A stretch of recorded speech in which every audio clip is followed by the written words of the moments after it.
This is the LG StanbyMe GO, one of LG's latest lifestyle products, which is a TV packed inside a briefcase. And throughout my time testing, I essentially tried to make this thing make sense. So this is a briefcase that when opened shows you a 27-inch TV powered by WebOS. It comes with a remote to control all of your content, but also integrates a touchscreen and an app store, making it this hybrid between TV and tablet and briefcase, kind of. Essentially, the easiest way to describe it is that it's exactly the same product as the LG StanbyMe, which I have another video on, but now we've taken a smart screen off the stand and then integrated it into an extremely durable briefcase, and a really, really heavy briefcase at that. And so throughout my time testing, there are 3 questions that I have. What can it really do? Who is the product for?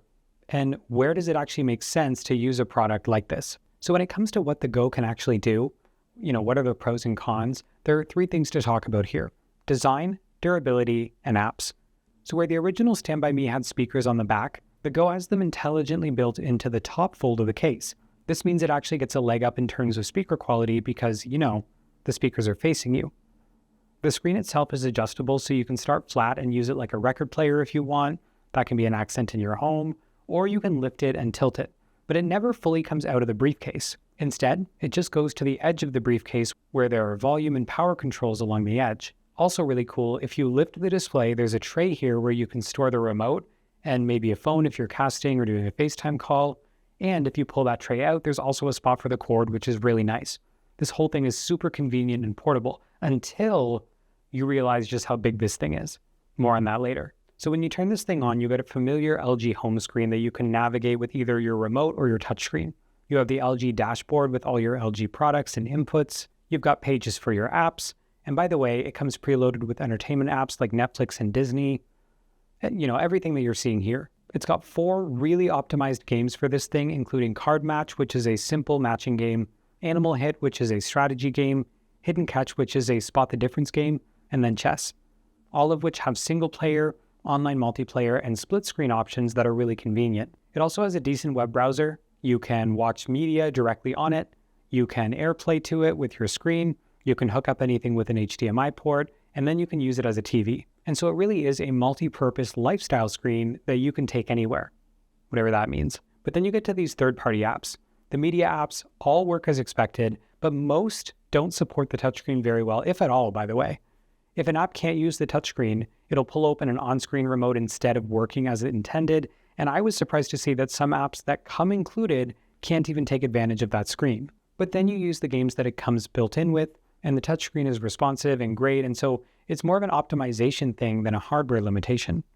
There's also an app store, but like I said, not the app store. It's a WebOS store, and most other apps that aren't preloaded aren't even optimized for the device and weren't nearly as enjoyable in my testing. Another thing shown in almost every single marketing photo is to fold this thing flat and stream music as a record player format. And I think this is their way of trying to make this massive briefcase an accent piece, but it's also a way to lay it flat so that you don't obstruct that speaker in the back, allowing unobstructed Dolby Atmos sound. It's definitely nice to have if you have the space for it. And that kind of brings us to our next point here, which is that it's super durable. Now, I'm not going to be dropping this thing down a flight of stairs, primarily because I think it'll damage my stairs more than the LG StanbyMe GO. LG says the durability passed a military 810H grading, which goes through rigorous testing scenarios shown here, from sand to dust, salt fog, low and high temperatures. They state it passed 11 tests, but don't specify exactly which ones, only that it's not actually waterproof here, so don't expect to take this thing out in the rain. So that's a quick summary of, what this device can do. And I've come to terms with the fact that although it does a lot, this is a very niche product. And what's funny is that I said exactly the same thing about the StanbyMe, the one on the stand, but I feel like this is even more niche than that for a couple of different reasons. One, it's really big. Not only do you have a huge screen here, but the briefcase itself is huge. Where the StanbyMe could overhang your table for a sleek profile floating TV, this is a tank, and it needs somewhere to sit. The sheer size of the whole thing is just massive. This isn't something that'll fit on an end table or a mantle, which immediately makes it hard to place in a lot of different rooms. 2, like I said, LG shows on the website a bunch of record playing graphics, and I guess if you have the room for a record player, that's where they envision this thing sitting in your home, but it's just so big and so heavy that it's not nearly that elegant. But the next point is that it's extremely heavy. They've taken all this tech and they've packed it into a portable briefcase, but it's far heavier than you would expect, even a 27-inch monitor to be. My assumption is that the weight is from everything that made this as durable as it is, plus then adding a battery, but even there, the battery only lasts 3 hours, so it can't be that substantial. All of this to say, it comes in at around 30 pounds, so it's not something that you're taking places often, like on a plane or anything like that. So where does this thing actually make sense to use? Part of my journey of testing was to try to actually make it make sense.